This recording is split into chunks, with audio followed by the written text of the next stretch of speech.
Um homem que, segundo a polícia, estava sendo procurado, reagiu à prisão e acabou baleado.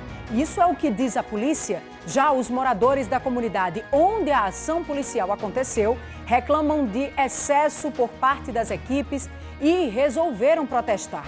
Hoje à tarde, eles interditaram uma rua e deixaram o trânsito complicado na área. Os detalhes nesta edição, que vai mostrar também as denúncias de atendimento limitado e da falta de medicamentos no Laureano. Bancos vão fechar no Carnaval. Já as repartições públicas da Prefeitura de João Pessoa não vão ter ponto facultativo. O JPB2 desta quarta-feira, dia 3 de fevereiro, já está no ar.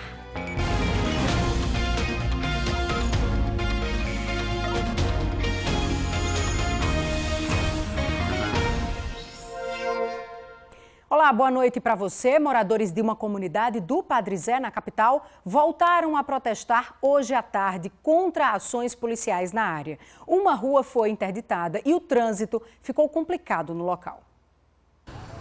Moradores da comunidade Gadanhe, no Padre Zé, protestaram hoje à tarde na Avenida Mandacaru. Eles atearam fogo em alguns entulhos colocados na rua. A força tática da Polícia Militar chegou ao local e conseguiu apagar parte das chamas. Foi aí que os moradores fizeram uma barreira humana na avenida, impedindo a passagem dos carros. Outras equipes da Polícia Militar foram acionadas e os policiais conversaram com os moradores. Mesmo com as chamas controladas, o trânsito continuou lento no local e os motoristas precisaram desviar por ruas próximas. Durante o protesto, uma mulher passou mal e foi socorrida pelos próprios moradores. Segundo os manifestantes, o protesto é relacionado às ações da polícia na comunidade. A polícia, nem todos, alguns, que usa de abuso de autoridade para oprimir, para humilhar, para denigrir a mulher, a criança, o idoso, gente de bem. Você está entendendo? O que a gente quer é que os direitos humanos olhem para a gente, porque nem todo mundo que mora em comunidade é bandido, não. E o clima de tensão no local prejudicou o trabalho nessa unidade de saúde, que precisou encerrar o expediente bem mais cedo. Várias pessoas que buscaram atendimento encontraram as portas fechadas. A gente chegou aqui no posto, eram as 3 horas da tarde. Aí de 3h10, eles expulsaram a gente.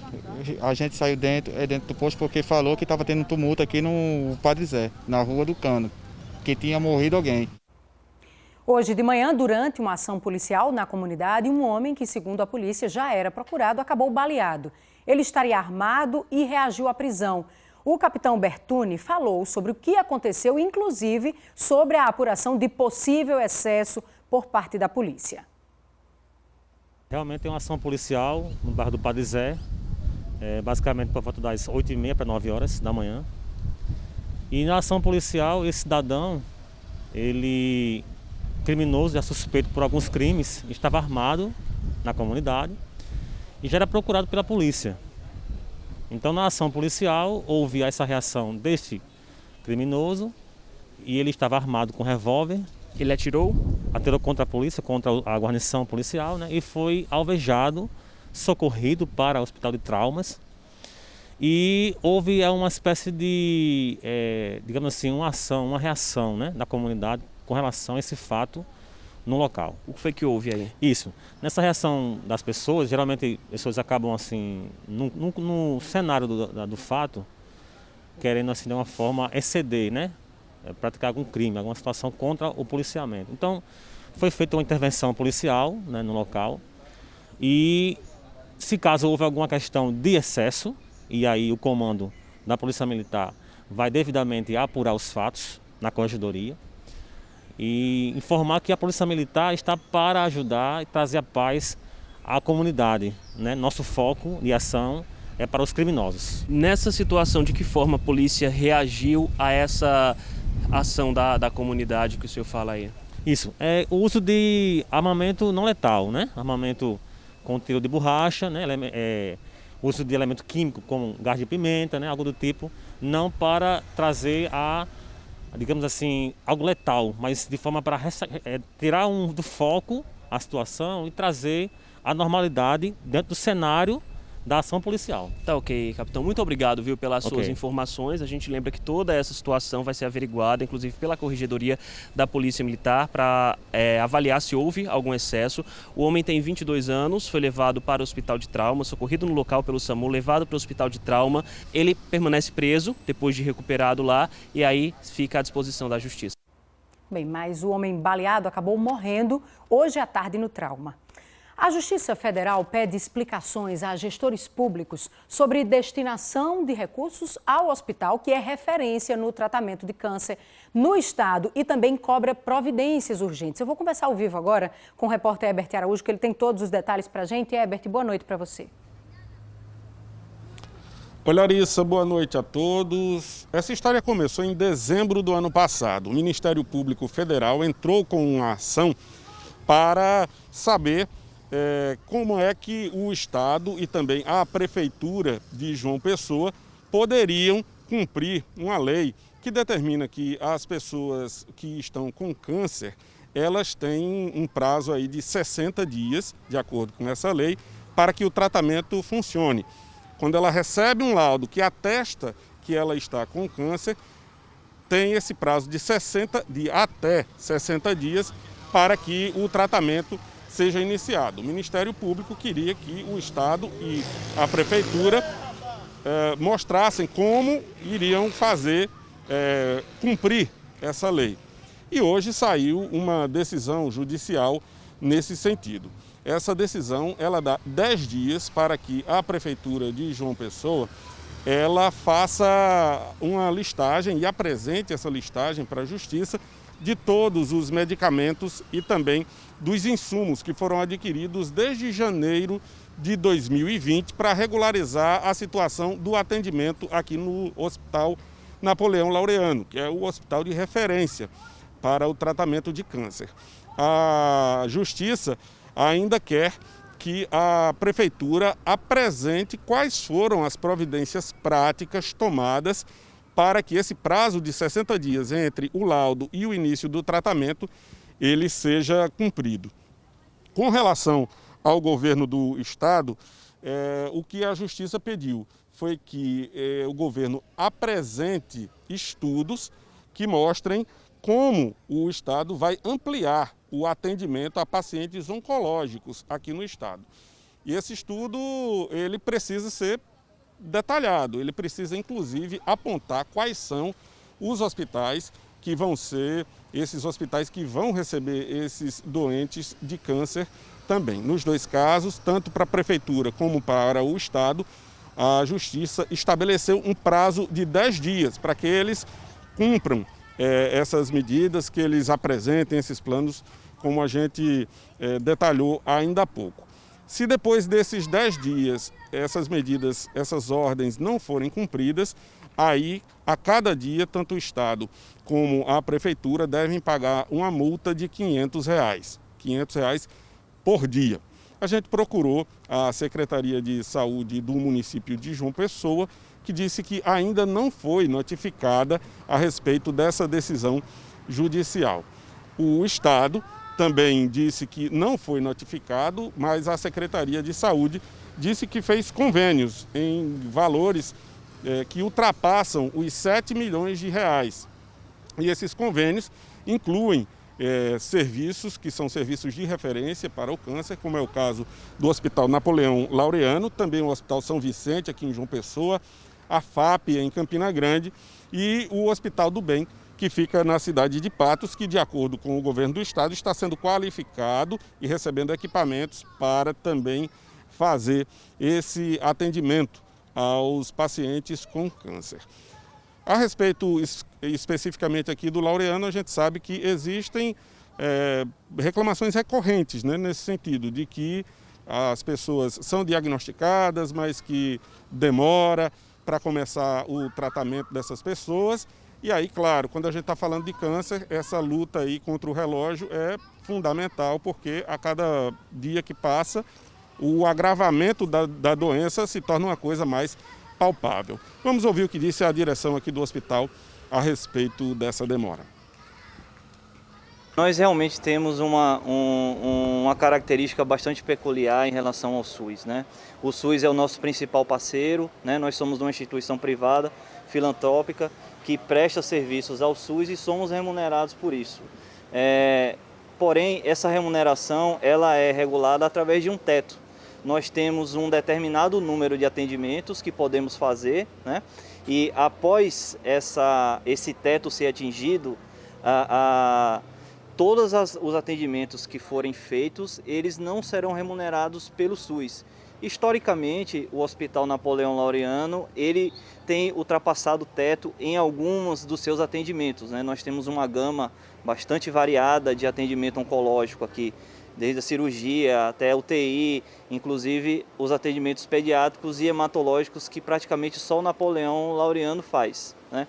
Então, isso ao longo do tempo terminou que causa algumas dificuldades financeiras e sempre, né, ao longo de toda a sua existência, o Napoleão Laureano contou com as doações, contou com as parcerias, né, das prefeituras e da população em geral. Então é importante que a sociedade entenda isso e veja como um esforço que o hospital faz para poder abarcar todo mundo. Só para a gente entender então, está faltando medicamento ou o medicamento é insuficiente pela quantidade de atendimentos? Plínio, a questão do medicamento, né, essas reclamações elas têm muita relação com o serviço de quimioterapia. O que aconteceu é que agora em janeiro, o SUS demorou um pouco para nos passar as nossas verbas que a gente recebe todo mês. Então era para ter recebido dia 8, nós viemos ter a situação regularizada agora no final da última semana. Também o Estado sinalizou que vai realmente realizar a regularização dos repasses agora em fevereiro e essa situação ela tende a ser normalizada. Então, respondendo a sua pergunta, é um pouco dos dois, Plínio. É um pouco de falta dos recursos, mas também existe um limite. Mesmo quando esses recursos chegam, ainda é insuficiente para atender os novos casos, que são muitos, né? Mais de 70% dos casos do Estado são atendidos aqui. E a gente segue ao vivo ainda conversando com o repórter Herbert Araújo, porque ontem a gente mostrou aqui no JPB2 um pedido de ajuda desesperado de uma família de Campina Grande. Era justamente para conseguir uma vaga no Laureano para um paciente com câncer. Herbert, você tem uma boa notícia para a gente, né? Temos sim, Larissa. O que foi informado hoje à tarde é que o Fábio, que é de Campina Grande, tem um problema sério, que é uma leucemia. Ele foi transferido aqui para o Hospital Napoleão Laureano. Assim como a gente conversava ontem com a diretoria, foi como aconteceu, né? Eles prepararam um quarto para que ele pudesse ser recebido aqui no hospital. Agora, ainda deve passar por uma série de avaliações. O hospital quer saber exatamente qual é o quadro dele para saber que tipo de tratamento que ele necessita nesse momento e só depois dessas avaliações é que esse tratamento ele vai ser encaminhado de acordo com as constatações que forem feitas pela equipe médica aqui do Laureano. Larissa. Obrigada, Herbert, por essa ótima notícia ao vivo aqui no JPB2. E a Justiça expediu hoje o mandado de prisão contra Adriano Vieira da Cruz. Ele é acusado de matar a facadas a ex-companheira Maria Adriana da Costa Silva dentro de casa na semana passada em Bahia. O acusado teria cometido o crime por não aceitar o fim do relacionamento. Ele está foragido desde o dia do assassinato e quem tiver informações sobre o paradeiro dele pode ligar de forma anônima, não precisa se identificar para o Disque Denúncia. O número é o 197. Na volta do intervalo, você vai ver expediente normal nas prefeituras de João Pessoa e Campina Grande no Carnaval. E ainda, juiz comemora a aposentadoria mergulhando no mar com paletó e sapato social. Até já. As prefeituras de João Pessoa e de Campina Grande informaram que não vão decretar ponto facultativo no Carnaval. Ou seja, o expediente será normal nas repartições públicas. A medida segue o que já havia sido determinado pelo governo do estado. O objetivo é evitar aglomerações no período e o consequente aumento dos casos da Covid-19. Nas agências bancárias não cancelaram o ponto facultativo. Um comunicado da FEBRABAN, a Federação Brasileira de Bancos, informou que as agências vão fechar na segunda e na terça-feira de carnaval. E na quarta-feira de cinzas, os bancos vão abrir com horário reduzido. O encerramento das atividades será ao meio-dia. A gente segue o JPB2 ainda falando de Covid-19. Agora nós temos os dados atualizados do boletim divulgado agora há pouco pela Secretaria de Saúde do Estado. A gente começa pelo número de mortes. Até o dia de hoje, 4.096 pessoas morreram vítimas do novo coronavírus. Segue aí essa média de 14 mortes. Ontem, assim também, 14 novos registros em 24 horas. O número de casos confirmados até hoje é 194.519. São 1.054 casos novos nas últimas 24 horas. No boletim de ontem foram 867 novos registros. A gente tem a ocupação de leitos de UTI que diminuiu na maior parte do estado.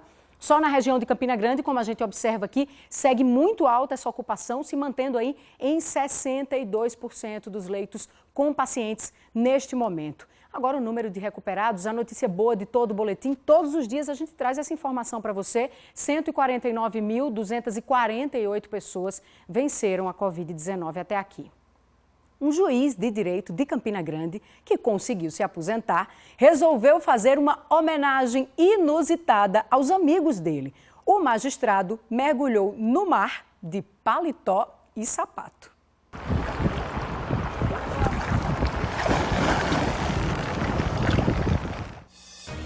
Última pausa de hoje, no instante só, a gente fala de Campeonato Paraibano de Futebol, que já tem data para começar, mas nenhum estádio está liberado não. Até já. Um chefe de segurança foi assassinado enquanto dirigia o carro dele no município de Queimadas. Ontem nós mostramos aqui no JPB2 a história de Amanda, uma jovem que recebeu doação de medula há 2 anos e que nessa terça-feira conheceu a pessoa que fez a doação. A gente agora fala para você sobre como é que se faz para se tornar um doador. Eu vou começar aqui com uma pergunta que fala como é que a pergunta quer saber como é a seleção para o doador de medula, né? Se é parecido com de sangue, se os critérios são os mesmos. Os critérios são diferentes, mas é parecido com o sangue porque você dirige-se ao hemocentro, um documento com foto, na recepção você preenche um cadastro e um termo de consentimento onde autoriza tirar uma amostra do seu sangue.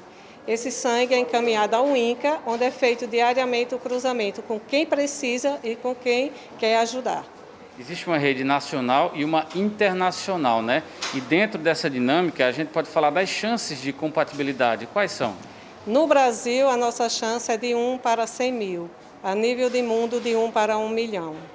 Então, assim, acredite, faça seu cadastro. E aí a gente diz, é muito difícil, mas só em janeiro vocês conseguiram algumas, não foi? Em janeiro foram 3, 1 nacional e 2 internacionais. Doadores compatíveis aqui na Paraíba. 3 vidas salvas. 3 vidas salvas, graças a Deus. Tem uma pergunta aqui que diz assim, como sabemos que uma medula é compatível? Veja só, você faz o seu cadastro e, como eu falei, é como se você achar um irmão gêmeo seu e esse irmão gêmeo estivesse precisando da sua medula. O DNA é igual a isso? Questão é o DNA, não é o tipo de sangue, é o DNA genético. De sangue não importa? Não, não importa. Tem outra pergunta aqui, ó. Tive hepatite faz muito tempo, posso ser doador de medula? Se for hepatite simples, sim, pode fazer o cadastro. Hepatite A? Hepatite A. As outras duas, B e C, não? É um critério que impede. Outra pessoa diz, até qual idade a gente pode ser doador de medula? Maria Helena Araújo de Guarabira. De 18 a 55 anos incompletos. Isso para o cadastro nacional, para fora da família? O aparentado, que é o da família, vai até 65 anos incompleto. E 55 para o redome, o nacional. Lembrando que a gente procura próximo já na família, né? Tem um pouco mais de chance. Com certeza, a chance cai para 25%, Plínio. Viu? E aí, se a gente não encontra, pode ter até internacional, pode ter um doador para alguém daqui lá na Itália, ou alguém daqui ser compatível com alguém na China, é isso? É assim que funciona? Com certeza, seu nome está no banco e diariamente é feito esse cruzamento e você pode ser compatível com alguém de qualquer local. Outra pessoa diz aqui, não existe inscrição no cadastro de doador de medula óssea via internet, é o Éder Domingues. Não existe porque tem que fazer a coleta da amostra, não é isso, Betânia? No momento que você vem ao Hemocentro, preenche o cadastro com termo de consentimento e autoriza a tirar uma amostra do seu sangue. Por isso, não pode ser por internet. Só com os dados pela internet. Vamos falar um pouco agora do processo, né? Eu achei um doador compatível. Como é que faz para a gente coletar essa medula, a transfusão? São duas formas de tirar a nossa medula. Uma através de uma punção no osso da bacia, não mexe na nossa medula espinhal, e a outra por aféres. Aféres é uma máquina onde a gente toma durante 5 dias uma medicação na nossa casa. Essa medicação estimula a célula-mãe migrar para a corrente sanguínea e ser captada. O Campeonato Paraibano de Futebol está marcado para começar no dia 17 de março. Mas nenhum estádio está pronto para receber os jogos. E agora, né? O que é que precisa ser feito para resolver essa situação? Eu vou conversar ao vivo com a repórter Felícia Arbex, que ela tem os detalhes para a gente. Felícia, boa noite para você. Olá, Larissa. Boa noite a todos que nos acompanham. Pois é. Para falar sobre esse assunto, como está a situação, o que vai ser resolvido, eu estou na companhia de Valberto Lira, ele que é presidente do NUDETOR e da Comissão de Prevenção e Combate à Violência nos Estádios. Valberto, o Campeonato Paraibano já tem data marcada e os 7 estádios que acontecem os jogos ainda não estão liberados. O que é preciso ser feito? Boa noite. Boa noite a todos os telespectadores. Literalmente, nós estamos fazendo como ditado popular, estamos colocando o carro na frente dos bois. São condições e obrigação da federação que organiza o evento de apresentar ao Ministério Público com antecedência os laudos a que se refere o artigo 23 do Estatuto do Torcedor e também apresentar um plano de segurança. Então, o que é que nós temos? Nós temos que a imprensa divulgou que os clubes se reuniram, o Conselho Arbitral já determinou até a data de início do campeonato. Até essas alturas, nós não temos sequer um laudo de qualquer um desses estádios. Então, nós vemos a impossibilidade de começar esse campeonato em março, se nós não temos os laudos previstos no Estatuto do Torcedor. Vocês já se reuniram com representantes da Federação Paraibana de Futebol? Desde setembro que nós mandamos um ofício à federação e pedimos que intercedesse junto ao gestor para a apresentação desses laudos. Inclusive, apresentamos um questionário. Estabelecemos o prazo do fim de novembro. Até hoje, apenas a Prefeitura de Pombal apresentou esse questionário. Então, nós estamos vivendo uma situação que não é nada novo, falta de cumprimento do Estatuto do Torcedor por parte da entidade organizadora, porque a obrigação é da federação. Os clubes não têm nada a ver com esses laudos. E agora, o que pode vir a acontecer se não for feito no prazo? Tem um prazo específico? Poderíamos sim, mas acontece que todos os anos os gestores prometem que vão realizar e cumprir as exigências tanto da Polícia Militar como do Corpo de Bombeiros. E nunca fizeram. O ano passado nós tomamos uma decisão muito radical, mas tomamos. O campeonato não iniciou da data. Nós não vemos como iniciar também agora em março, sem esses laudos serem devidamente apresentados e examinados pela comissão. Tem alguma reunião prevista até o fim dessa semana? A nossa intenção é nessa semana, mas não. Na próxima semana nós estamos nos reunindo, tanto a comissão, com a federação e com os comandantes principalmente, das unidades onde tem jogos, cidades, para que nós possamos ter uma decisão. Tempo existe, só que eu não acredito que será cumprido. Por quê? Okay. Os projetos que foram aprovados pelo Corpo de Bombeiros no ano passado, ninguém fez nada a não ser o governo do estado. Muito obrigada pelas informações. Volto com você, Larissa. Obrigada, Felícia. Para você, uma boa noite e até amanhã.